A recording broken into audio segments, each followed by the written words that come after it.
안녕하세요. 예수님의 제자 심민수입니다. 오늘 이 시간에는 베드로의 눈물이라는 주제로 여러분과 함께 말씀을 나누겠습니다. 첫 번째 부활과 휴거자들과 남은 자들을 위한 12번째 메시지가 되겠습니다. 먼저 기도로 시작하겠습니다. 천지를 만드신 우리 하나님 아버지, 오늘도 이렇게 말씀을 깨닫는 지혜를 주시고 함께 나눌 수 있는 소중한 기회를 주셔서 감사합니다. 하나님 아버지께서 저희들에게 믿음을 주셨건만 저희들은 그 작은 믿음으로 자만하며 저희들이 스스로 잘하고 있다고 생각하며 잘못된 길을 가고 있지는 않은지 하나님 아버지 안에서 오늘 생각하고 회개하는 시간이 되기를 간절히 바랍니다. 베드로와 같이 회개에 이르고 하나님 아버지의 종으로서 부족함이 없는 그러한 사람이 회복되기를 간절히 바라며 오늘 이 시간 처음부터 끝까지 성령님께서 인도해 주시는 시간이 되기를 간절히 바라며 이 모든 말씀 우리 주 예수 그리스도 이름 받들어 간절히 기도드리옵나이다. 아멘. 이 세상에서 가장 불쌍한 사람들이 누구일까요? 저는 하나님 아버지 말씀을 세상 사람들에게 가리킨다 말하면서 스스로 지옥을 향해 가고 있는 타락한 목회자들이라고 생각합니다. 교회가 크면 클수록 성도가 많으면 많을수록 그 신자들을 통해서 돈을 걷어들이고 그것으로 큰 사역을 하고 있다고 자랑을 하면서 자기 자신이 하나님 아버지에서 바른 길을 가고 있다고 착각하는 그런 타락한 목회자들일 것입니다. 그들은 생각하기를 자기들이 하나님 아버지를 참 열심히 잘 믿는다. 그리고 하나님 아버지의 말씀을 세상 사람들에게 잘 가르친다. 그리고 자기는 도덕적으로 잘못한 것이 없다. 그렇게 자만하고 있겠지요. 그러나 우리는 우리가 어떻게 바라보느냐가 중요한 것이 아니고 하나님 아버지께서 그 사람들을 어떻게 바라보시느냐가 더 중요하다 이것입니다. 예수님께서도 그 당시에 사람들에게 하나님의 말씀을 가리킨다 하면서 철저한 금욕주의와 율법주의로 나왔던 바리새인들을 향해서 이렇게 말씀하셨습니다. 누가복음 11장 39절부터 41절에 보면 주께서 이르시되 너희 바리새인은 지금 잔과 대접의 겉은 깨끗하나 너희 속인즉 탐욕과 악독이 가득하도다. 어리석은 자들아 밖을 만드시니가 속도 만들지 아니하셨느냐. 오직 그 안에 있는 것으로 구제하라. 그리하면 모든 것이 너희에게 깨끗하리라. 이렇게 말씀하셨습니다. 바리새인들은 자기들이 율법적으로 흠이 없고 도덕적으로도 깨끗하다고 그렇게 생각하면서 사람들에게 보이는 그런 겉모습은 참으로 존경을 받을 만한 그런 모습으로 살아갔겠지요. 그런데 하나님 아버지께서는 그렇게 생각하시지 않으셨다 이것입니다. 밖을 만드시니가 마음의 그 속도 만든다고 그렇게 말씀하셨는데 그 사람들은 속이 탐욕과 악독으로 가득 찼다 그렇게 바라보셨던 것입니다. 그 사람들이 자기 자신을 바라보고 있는 그것과 하나님께서 그 목회자들을 바라보고 있는 것이 완전히 틀린 거예요. 그런데 이 괴리를 막을 수 있는 그 유일한 길은 그 있는 그 신도들로부터 거둬들인 모든 것으로 다 베풀어서 다 돈을 써서 월급 받지 말고 그냥 사람들에게 다 나누어 주었다면 그것이 깨끗해졌을 것이다 이것입니다. 그런데 누가 그렇게 생각합니까? 큰 교회의 당회장 목사가 월급 받지 말고 사례금 받지 말고 감사 그런 사례금 뭐 어떠한 형식으로든 아무것도 받지 말고 그저 자기가 사도 바울처럼 스스로 텐트 치는 일을 하든지 어떠한 것으로 생계를 하든지 무엇이 들어오든지 하나님 말씀을 전한다 함으로 인해서 사람들이 함께 구제하는 데 써주십시오. 그러고 들어오는 돈을 가지고 그것을 전혀 쌓아두지 말고 교회를 짓는다고 노력하지 말고 그것을 완전히 100% 사람들에게 다시 전환을 하였다면 그 속이 깨끗하였을 것이라 이것입니다. 그런데 그렇게 하는 목회자가 누가 있을까요? 큰 당회장 목사일수록 당연히 살해감을 받는 것이 당연하다. 문제는 억대, 몇십억대 그런 식으로 착복을 하고 악독과 탐욕이 가득한 그러한 괴계를 스스로 꾸미면서도 자기 자신은 당연히 받을 돈을 받았다라고 생각하는 것입니다. 저는 오히려 세상이 무시하는 세일즈맨들이 참 정직한 일이라고 생각합니다. 세일즈맨은요, 미리 돈을 받는 게 없어요.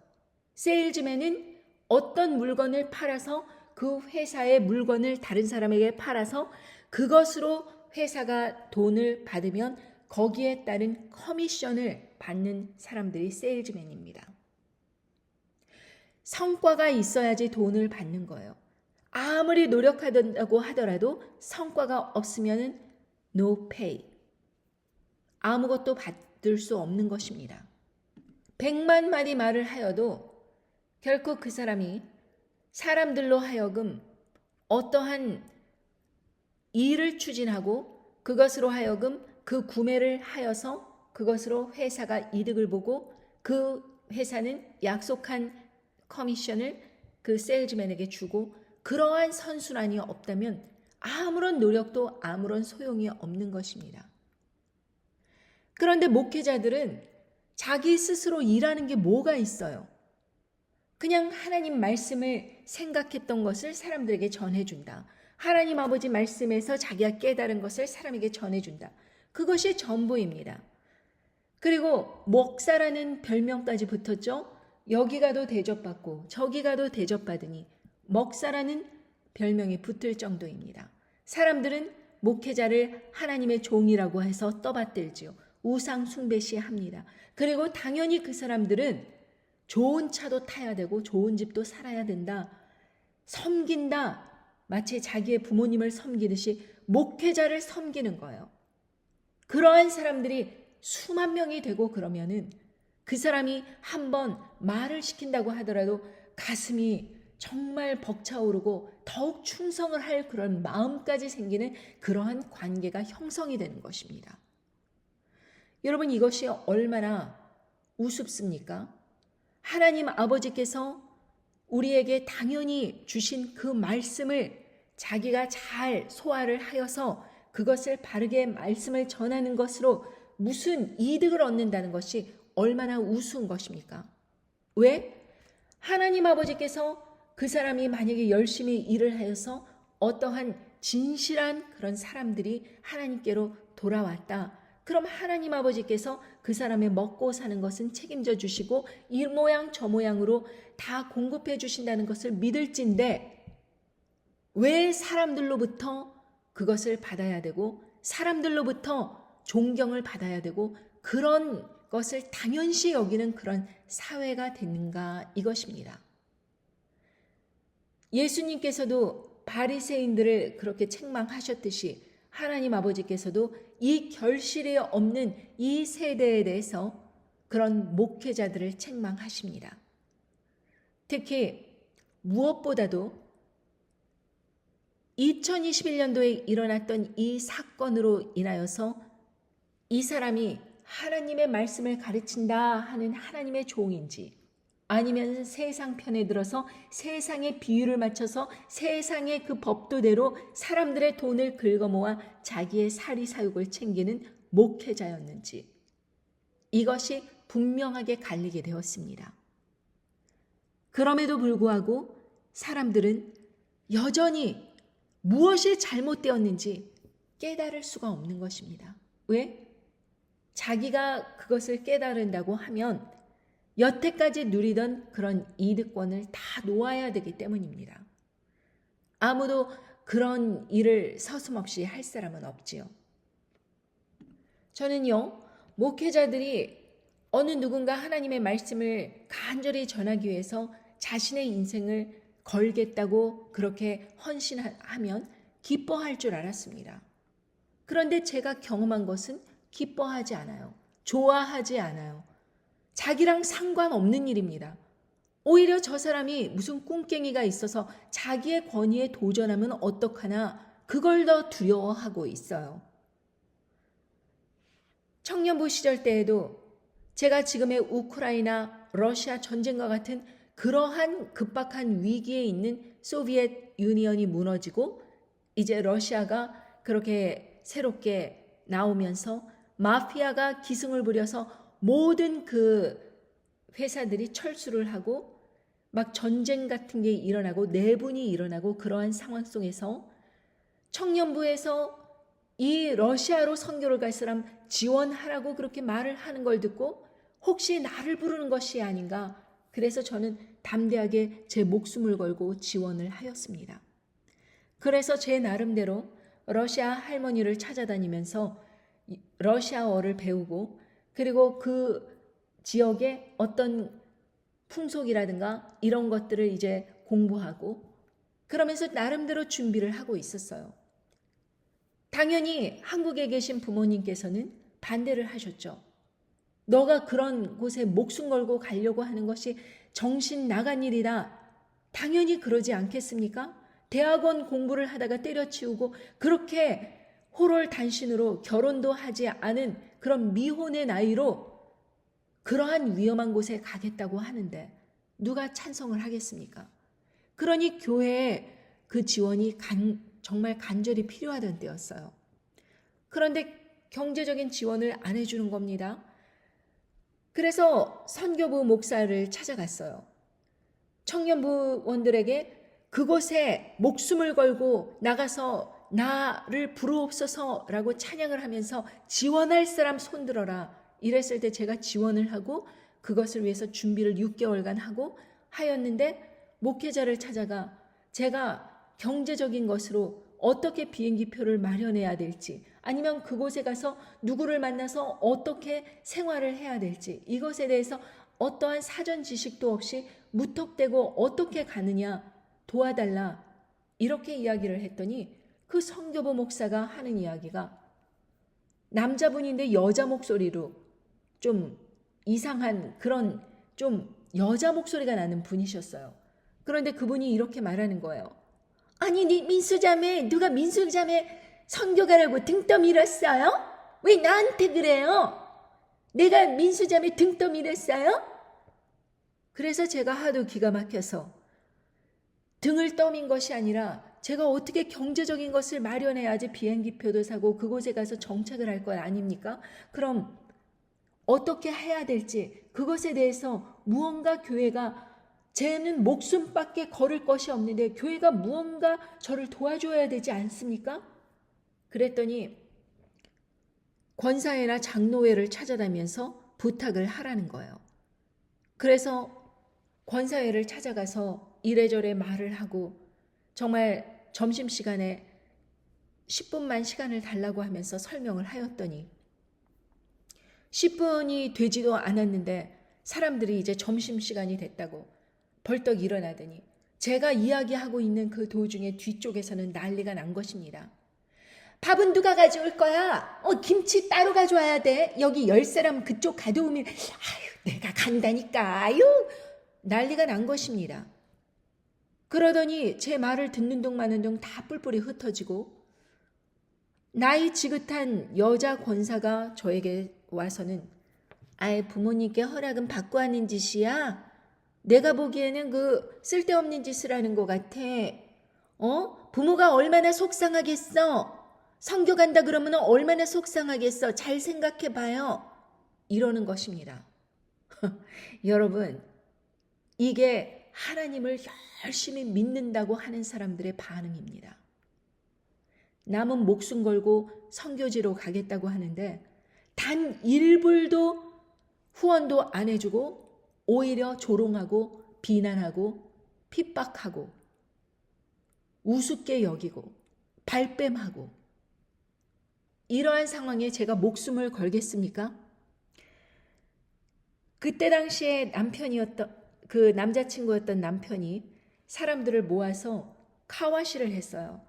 그래서 그것으로 모은 헌금이 680불 정도 되는데 그것을 갖다가 제가 단기 선교, 멕시코 선교로 이제 바꾸면서 이 680불이 신민수 앞으로 그렇게 모아진 헌금이니까 단기 선교에서 680불을 신민수에게 후원하고 싶다. 이렇게 나왔더니 교회에서 그건 러시아 선교 후원금이기 때문에 교회 거라는 것입니다. 그리고 신민수 자매는 멕시코 가는 선교 1,000몇백 불을 자기가 자비로 해야 된다. 이것입니다. 그래서 결국에는 제가 돈을 내고 이제 멕시코 단기 선교로 전환을 하게 된 일이 있었습니다. 여러분, 저는 그 이후로 선교 가지 않습니다. 사람들의 말에 노란하지 않습니다. 여러분, 그 사람들은 목숨 걸고 가겠다 하는 순진한 사람들 긁어 모아서 자기들의 그 교회 파송 선교가 몇 명이다 하는 머리 숫자 그거 자랑하려고 하는 것입니다. 탐욕과 악독이 가득한 사람들이에요. 뭐 그 교회만 그래 어떤 사람은 그럴 수가 있겠지요. 제가 먼 훗날 그날이 오면 책을 쓰고 그것을 이제 본격적으로 출판을 하면서 제가 있던 six figure 억대 연봉 벌던 자동차를 때려치우고 내가 이제는 하나님 아버지께 헌신해야겠다라는 결단을 하게 되었습니다. 그리고 나서 하나님 아버지께서 시키신 대로 그 결단이 정말 하나님께로부터 나온 것인지 확인을 하기 위해서 목회자에게 전화를 하였습니다. 그 목회자는 제가 평상시 굉장히 존경하던 분이었어요. 중국에도 선교를 갔다 왔다고 하고 열심히 사역을 한다고 하고 그러니 저는 나름대로 존경을 하기 CD를 매일 듣고 그러던 분이었기 때문에 무언가 조언을 잘 해주시겠지라고 생각을 하면서 전화를 했습니다. 연결이 됐습니다. 그때 당시 눈이 막 오고 있었는데 6시간 동안 하이웨이에서 빨간불이 켜진 거예요. 기름이 다 소진되고 빨간불이 켜진 상태에서 집은 한참 더 가야 되는데 화장실은 가고 싶고 졸음은 쏟아지고 너무나도 힘든 상황에서 전화를 하여서 연결이 되었습니다. 이래 해서 하나님께 헌신하려고 한다. 하나님의 부르심인 것 같다. 라고 그분의 의견을 물었더니 기도도 대충 하세요. 5분만 해요. 5분. 기도한다고 다 들어주시는 거 아니에요. 그리고요. 그만두지 말고 그냥 하던 일 계속 하면서 슬슬 책 출판한 거 있잖아요. 공짜로 이렇게 슬슬 나눠주면 돼요. 끊겠습니다.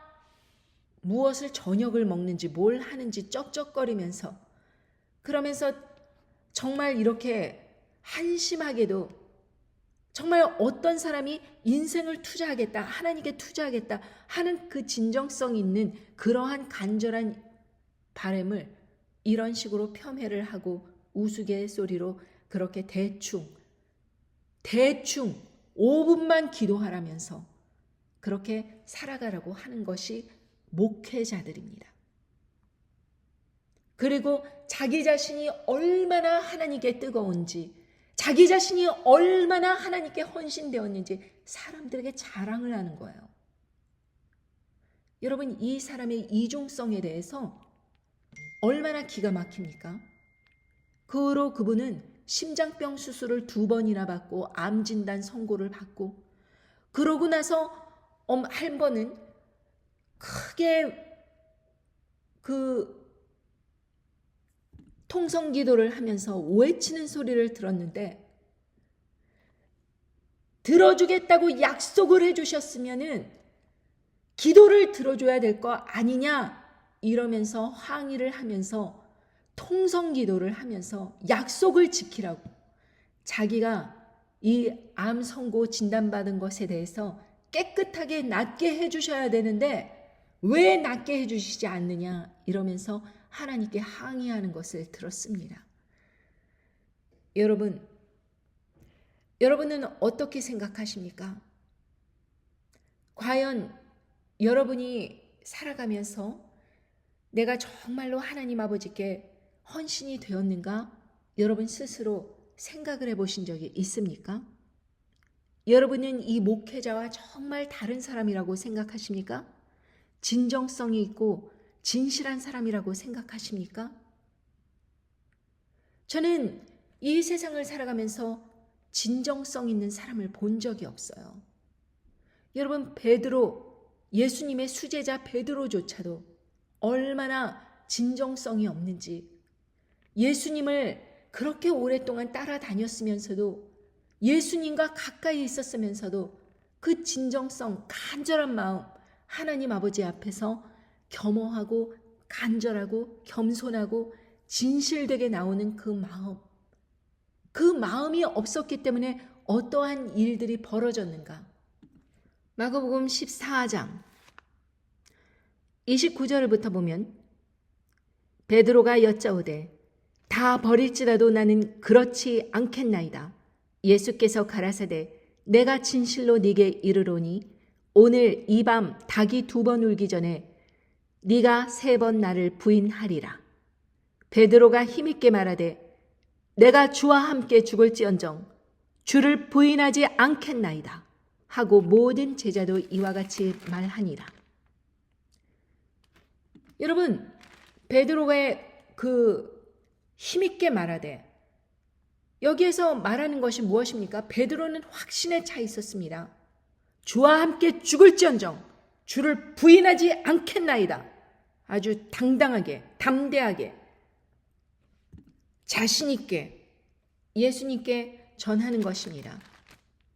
예수님은 베드로의 그런 결단과 힘 있는 말에 속지 않으시죠. 왜냐하면 예수님께서는 미래의 베드로가 어찌 행동할 것까지 다 보고 계셨으니까 베드로가 닭이 2번 울기 전에 3번 예수님을 부인하는 걸 보신 것입니다. 미리 보신 것입니다. 그런데 베드로는 예수님께서 미리 자기의 모습을 보시고 전해주는 것을 내가 그렇게 행동할지도 모르겠구나. 정말 도와주십시오. 내가 회개하겠습니다. 내가 자만하지 않겠습니다. 이렇게 나오는 것이 아니라 담대하게 자기는 그럴 사람 아니다. 힘있게 말하는 것입니다. 여러분, 그리고 나서 겟세마네 동산 가서 예수님께서 나의 기도할 동안에 너희는 여기 앉아 있으라 하시고 이렇게 그 다음 절에서 이제 말씀하시면서 기도하라고 하신 것입니다. 자, 그러고 나서 33절, 14장 같은 장 33절 베드로와 야고보와 요한을 데리고 가실새 심히 놀라시며 슬퍼하사 말씀하시되 내 마음이 심히 고민하여 죽게 되었으니 너희는 여기 머물러 깨어 있으라 하시고 조금 나아가사 고난 속에 기도하시는 예수님께서 조금 나아가사 땅에 엎드려 될 수 있는 대로 이때가 자기에게 지나가기를 구하여 가라사대 아버지여 아버지께서는 모든 것이 가능하오니 이 잔을 내게서 옮기옵소서. 그러나 나의 원대로 마옵시고 아버지의 원대로 하옵소서 하시고 예수님의 마음이 얼마나 정말 답답하고 간절했는지 심히 고민하여 죽게 되었다. 땀이 피가 되도록 그렇게 간절히 기도하셨다. 이렇게 말씀하시고 계십니다. 다른 복음서에는 그렇게 나와 있습니다. 간절하게 기도하신 거예요. 하나님 아버지께서는 모든 것이 가능한데 이 잔이 내게서 옮기기를 바라지만 내 뜻대로 되기를 원치 않고 아버지의 뜻대로 되기를 원하나이다. 이렇게 순종하는 마음이 되기까지 간절하게 기도하신 것입니다.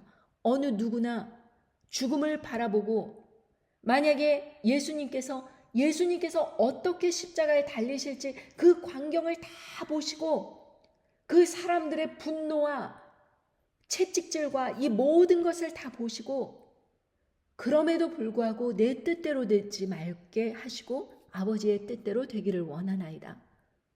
이렇게 기도하신 것입니다.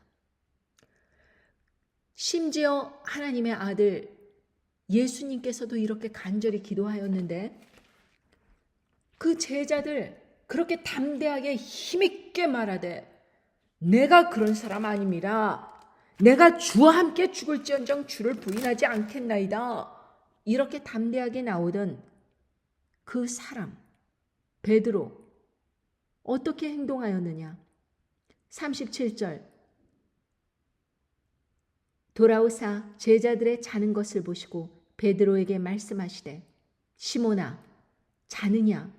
네가 한시 동안도 깨어 있을 수 없더냐? 시험에 들지 않게 깨어 있어 기도하라. 마음에는 원이로되 육신이 약하도다 하시고 다시 나아가 동일한 말씀으로 기도하시고 다시 이렇게 돌아와 보니까 당부했는데도 불구하고 한시도 그렇게 깨어서 기도하지 못하고 자고 있는 거예요. 힘있게 말하던 모습 어디 가고 피곤하니까 그냥 자고 있는 거예요. 그래서 예수님께서 다시 나아가 동일한 말씀으로 이렇게 기도하시고 40절에 보면 다시 오사 보신즉 저희가 자니 이는 저희 눈이 심히 피곤함이라. 저희가 예수께 무엇으로 대답할 줄을 알지 못하더라. 세 번째 오사 저희에게 이르시되 이제는 자고 쉬라. 그만이다. 때가 왔도다. 보라 인자가 죄인의 손에 팔리오느니라. 예수님의 마음이 얼마나 답답하셨겠습니까? 수제자라고 하는 사람들 셋을 이끌고 너는 이렇게 기도하라. 그럼 셋이서 열심을 내서 기도하고 협력해서 이렇게 기도하고 하시고 예수님께서도 기도로 도우시고 이런 아름다운 모습이 이루어져야 될 텐데 계속 자는 거예요. 깨어있지 못하는 거예요. 결국에는 세 번째 이렇게 와보니까 계속 자고 있으니까 이제 자라, 쉬라, 그만이다. 이제 다 끝났다. 이렇게 말씀하시는 것입니다. 그리고 나더니 결국 예수님께서 끌려가신 거예요. 같은 장 마가복음 14장에 66절 베드로의 모습을 보겠습니다. 베드로는 아랫뜰에 있더니 대제사장의 비자 하나가 와서 베드로의 불쬐음을 보고 주목하여 가로되 너도 나사렛 예수와 함께 있었도다 하거늘 베드로가 부인하여 가로되 나는 네 말하는 것이 무엇인지 알지도 못하고 깨닫지도 못하겠노라 하며 앞들로 나갈새 비자가 그를 보고 곁에 서 있는 자들에게 다시 이르되 이 사람은 그 당이라 하되 또 부인하더라. 조금 후에 곁에 서 있는 사람들이 다시 베드로에게 말하되 너는 갈릴리 사람이니 참으로 그 당이라. 베드로가 저주하며 맹세하되 나는 너희의 말하는 이 사람을 알지 못하노라 하니 닭이 곧 두 번째 울더라.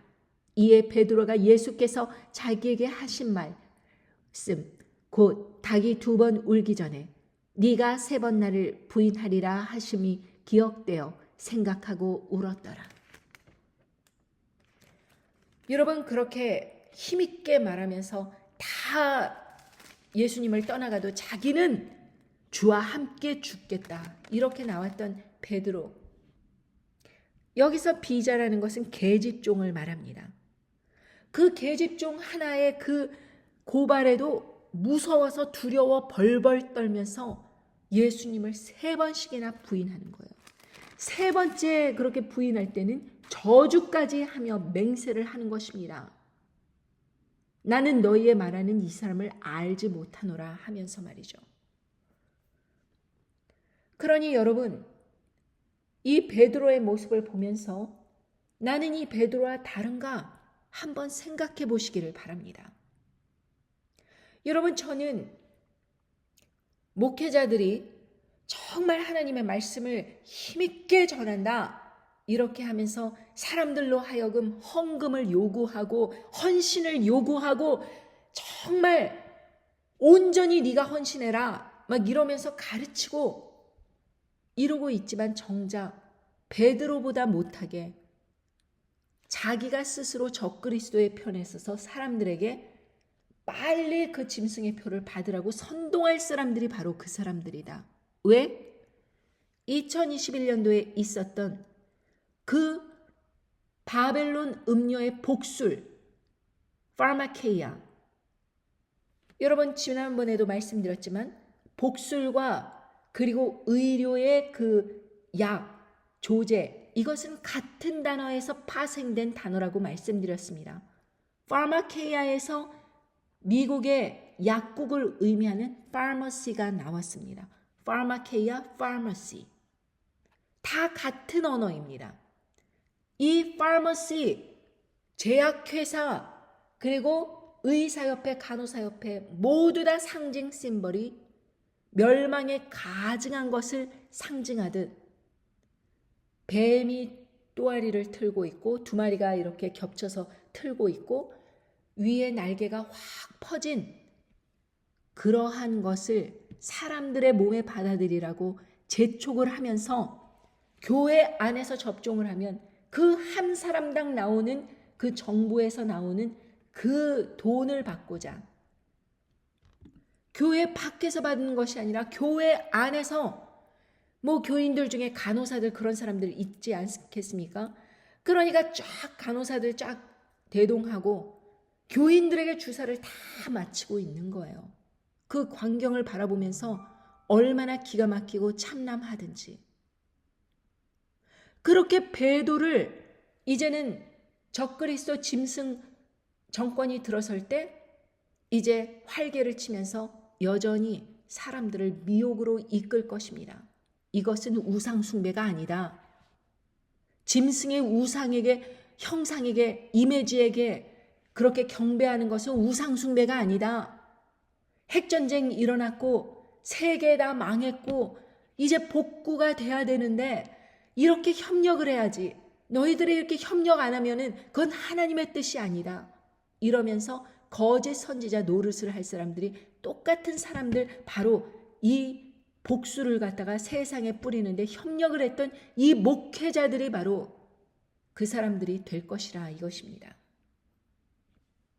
여러분 저는 사람들이 뭐 목회자들 뿐만이 아니라 목회자를 따라가는 그 교인들 그 사람들이 자신들이 당회장 목사를 그렇게 섬기면 하나님 아버지께 이쁨을 받을 줄을 알고 그 목회자라든지 지도자들이 싫어하는 사람들을 공격하는 것이 하나님을 기쁘게 해드리는 것이라고 그렇게 생각을 하는 경향이 있습니다. 그래서 교회 안에서도 저를 공격하는 사람들이 있지요. 뭐 제가 뭐 그들에게 더불어서 무슨 말을 섞는다던가 그런 일이 없으니까 괜히 괴롭히는 거예요. 어느 날 목회자 그 사모와 이제 새벽기도 토요 새벽기도가 끝나고 대화를 나누고 있었어요. 아이들이 그 당시에 고등학생 뭐 이럴 때였는데 이제 대학에 들어가고 진로를 결정해야 되고 그럴 때라서 어떻게 진로를 할 계획이냐고 이렇게 아이들에 대해서 물으니까 예, 저희 아이는요. 첫째 아이는 IT 기업에 취업하려고 그러고요. 작은 아이는 나사에 취직하려고 그래요. 이렇게 이야기를 하는 것입니다. 여러분 나사라는 곳은 아이비리그 그렇게 명문대를 나오더라도 정말 들어가기가 힘든 곳이에요. 그런데 그 나사에 아예 들어갈 것을 아주 확신을 하면서 막 자랑을 하는 것입니다. 그때 당시에 이제 대학을 진로를 이렇게 결정하고 그럴 때인데 뭐 벌써 취업까지 생각을 하고 있는 듯해요.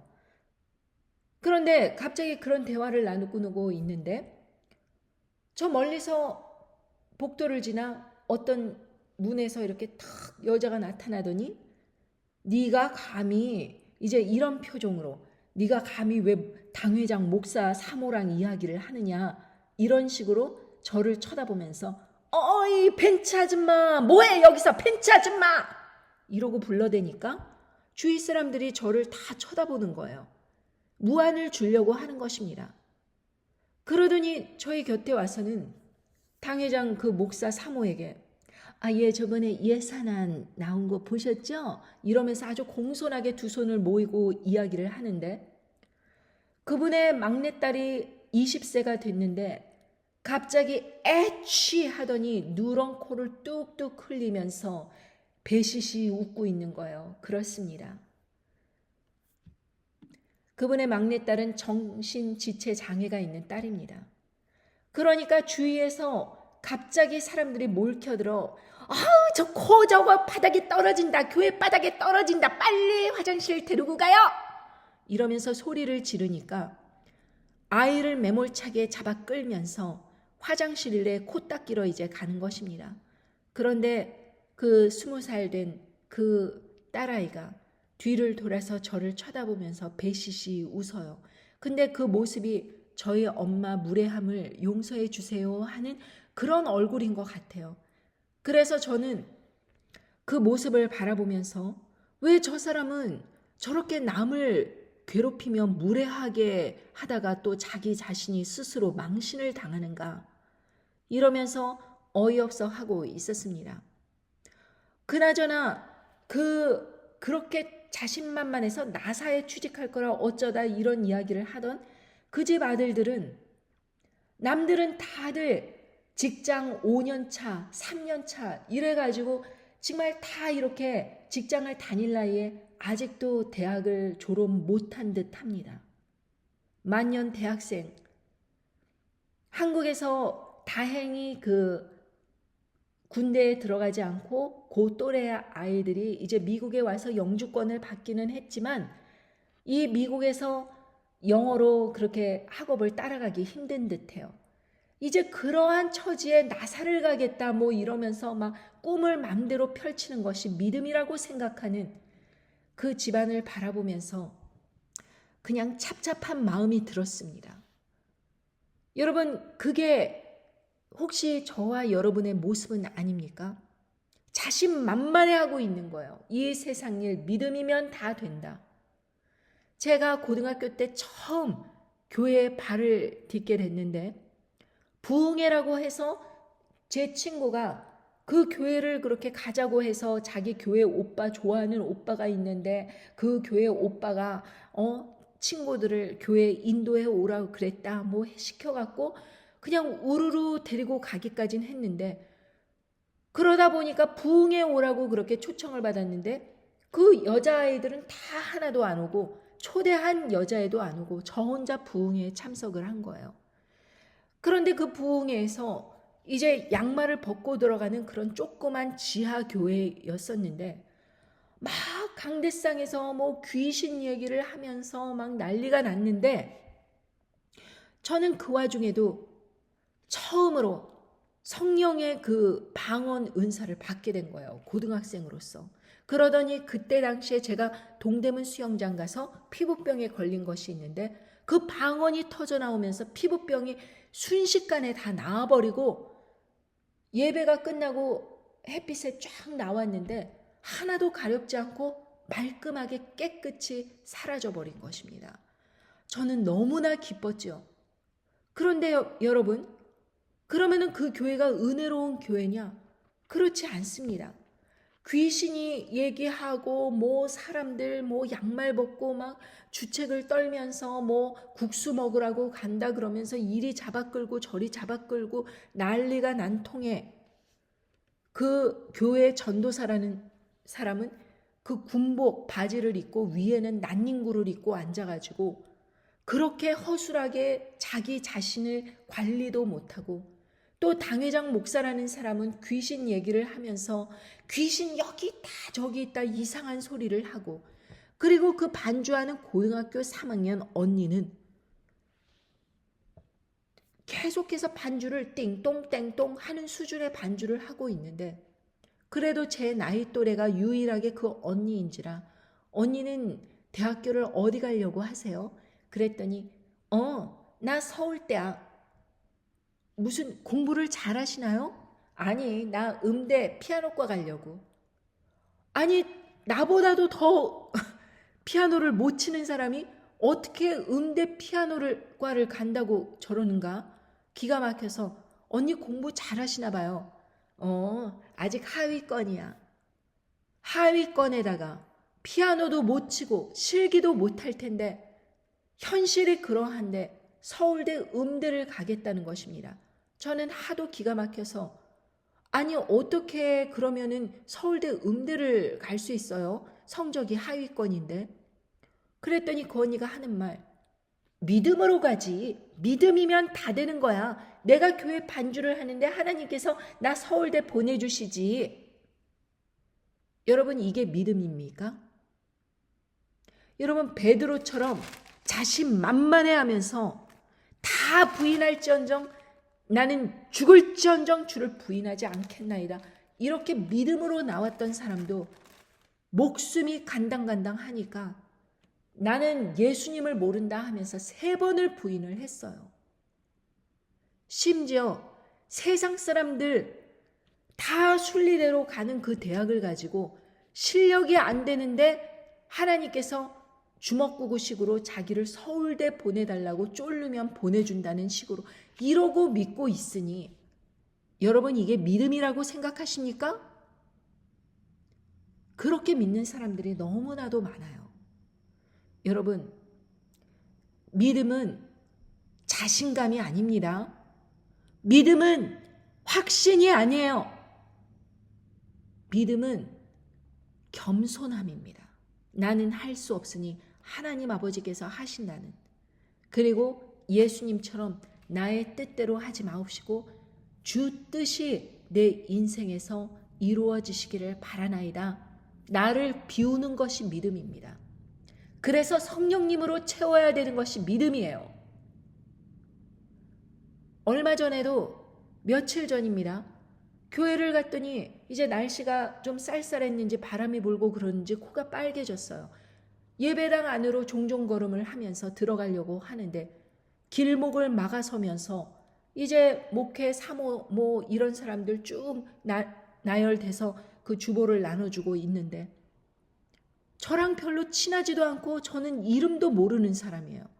그런데 아는 척을 하면서 저를 붙잡고 울었죠? 울었죠? 왜 눈이 빨개? 울었죠요? 저보다 나이가 어린 사람입니다. 근데 반말로 울었죠? 울었죠? 이러면서 마치 어제 당장 무슨 대화를 한 친한 사이도 아니에요. 그냥 얼굴이 저 사람이 우리 교회에 다니나 보다 그 정도?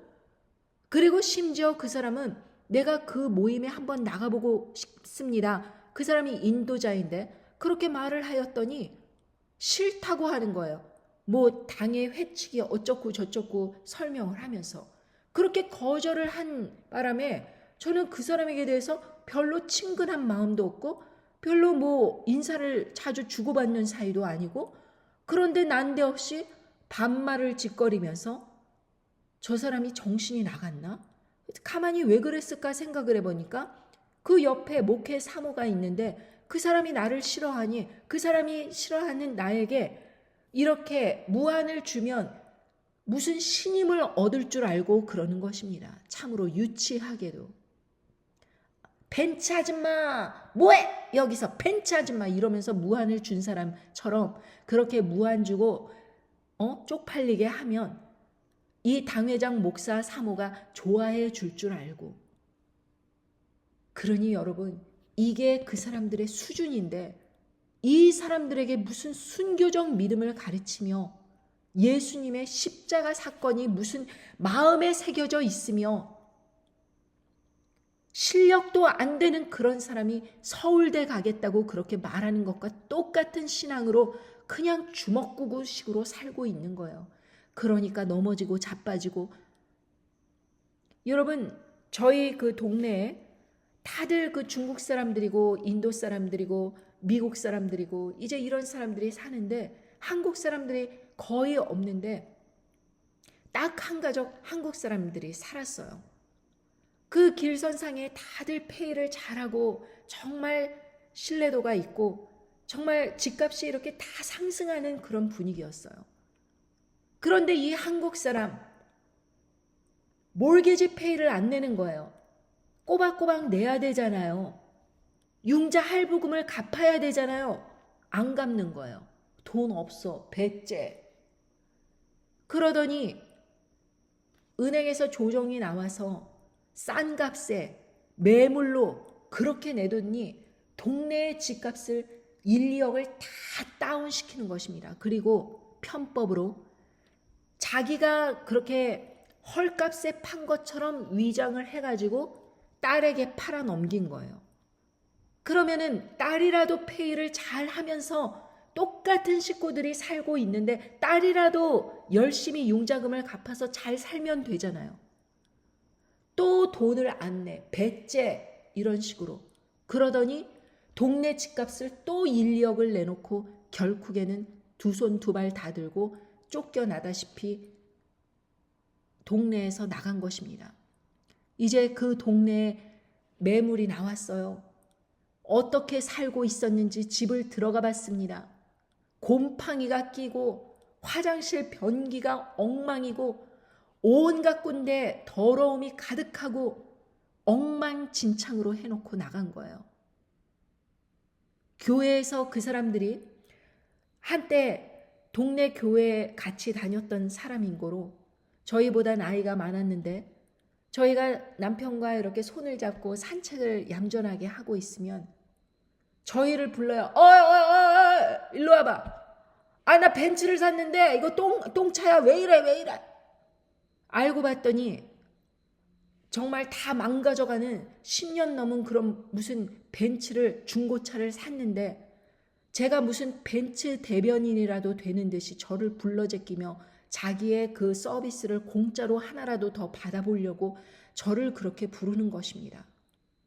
반말을 짓거리는 거예요. 잘 아는 사이도 아니에요. 더군다나 동네 집값을 계속해서 하락시키고 있는 사람입니다. 그런 사람들이 신앙인이에요. 그런데 버페집에서 만났어요. 옆자리에 앉았습니다. 어떤 사람들과 한 자리에 앉아서 밥을 먹고 있는 듯해요. 한국말로 떠들면서 시끄럽게 떠드는데 무슨 말을 하는가 들어봤더니 아이 왜 그 세금을 다 내? 내가 아유 꼼수를 가르쳐 줄게. 아유 그렇게 하면은 안 돼요. 세금 안 내고 요렇게 하는 방법이 있어. 뭐 그러면서 설명을 해대는데 융자도 안 갚더니 세금 안 내는 방법은 어떻게 그렇게 기가 막히게 알아가지고 남들을 가르치고 있어요. 참 여러분, 한국 사람들이 미국까지 와가지고 이렇게 탈세하고 융자 안 갚고 신용 등급 나쁘고 노후 돼서는 노인 아파트 들어가갖고 정말 빈곤층에 들어가는 노인 아파트에 다들 들어가갖고 젊었을 때는 벤츠 타고 뭐하고 그러더니만 노인 아파트 들어가서 생활비 줄여보겠다고 이러던 모습 참 안 좋아 보입니다. 여러분 이렇게 두서없이 한국 사람들이 교회 생활을 한다든지 뭘 한다든지 단정하고 아름답게 하는 것이 아니라 교회에 나와서 그냥 조용히 말씀 듣고 가면 될 것을 가지고 이 사람 저 사람 시비 걸면서 교회 문을 지키고 앉아갖고 막말해대고 울었죠 이러면서 사람을 무안을 주고 여러분 이 얼마나 기가 막힙니까? 얼마나 어리석어요. 얼굴은 이쁘장하게 생겨가지고 막말해대고 한 번은 그 똑같은 울었죠 하던 그 여성이 어떤 남성과 이야기를 밥을 먹는데 하는 걸 들었는데 그 사람이 이제 군 복무가 한국으로 이제 배치가 되면서 한국으로 주둔 미군으로 나간다는 거예요. 그러니까 자기 가면 나 서운해서 어떡해. 남편이 옆에 있는데 아양을 떨고 있는 것입니다. 저 사람이 뭐를 하는 것인가? 왜 남의 남편에게 저렇게 자기라고 부르면서 자기가 가면 나 서운해서 어떡해? 이러면서 왜 말을 하는 것인가? 이것에 대해서 왜 아무도 아무 얘기를 안 하는 것인가? 그 남자는 무안해져 가지고 아무 말도 못하고 그냥 눈만 꿈쩍거리면서 웃고만 있는데 참으로 보기에 안 좋아 보였습니다. 남편과도 사이가 안 좋은가 봐요. 남편이 저쪽에 앉아있으면 부인은 저쪽에 앉아있어요. 항상 따로따로 다닙니다. 교회 안에서도. 참 이런 모습을 볼 때 저는 왜 이 사람들이 이렇게 아무나 붙잡고 시비를 걸고 아무나 붙잡고 막말을 해대고 이러는가? 이해할 수가 없는 것입니다. 그러면서요. 저는 참 기가 막힌 게 찬양할 때는 두 손을 착 들면서 우아하게 주여 내가 여기 있사오니 이러면서 아주 눈물을 뚝뚝 흘리면서 눈물을 훔치면서, 그리고 또 이 이중적인 모습을 보면서 저는 이 어이가 없습니다. 여러분, 제발 얌전하게 신앙생활 합시다. 제발 정신없이 아무한테나 그렇게 시비 걸고 주책을 떨면서 힘있게 말하면서 힘있게 말하되 내가 주와 함께 죽을지언정 주를 부인하지 않겠나이다 이러고 자신만만해서 떠들고 있지만, 그 연약한 모습을 볼 때 저는 할 말을 잃습니다. 과연 저런 모습으로 죽음이 왔다 갔다 하는 그런 상황에서 눈치 보지 않고 정말 담대하게 나올 수 있는지, 오는 사람 가는 사람 아무 사람이나 붙잡고 시비 거는 저 모습으로 과연 아무것도 확신하지 맙시다. 우리에게는 이런 모습으로는 절대 하나님 앞에 바르게 설 수 없다는 것을 스스로 깨달아야 됩니다. 저도 그렇고 여러분도 그렇고 하나님께서 보시기에는 너무나도 흠이 많고 너무나도 오점이 많아 회개하더라도 우리가 과연 그러한 위험한 상황에, 위급한 상황에 그러한 담대한 모습으로 정말 나올 수 있는지 장담하지 말고 대신 겸손한 마음으로 오늘도 하나님 아버지 앞에 정말 뜨겁게 나오고 겸손하게 나오는 그 날이 되기를 간절히 바랍니다. 오늘 말씀 마치며 하나님 아버지께서 여러분들의 삶에 능력과 힘을 주시고 그리고 겸손함과 진실함을 주시고 다른 사람들을 회방하지 않고 성령님을 회방하는 일에 앞장서지 않는 그러한 모습으로, 진실한 모습으로 나오기를 간절히 바라며 오늘 말씀 마치겠습니다. 감사합니다. 안녕히 계십시오.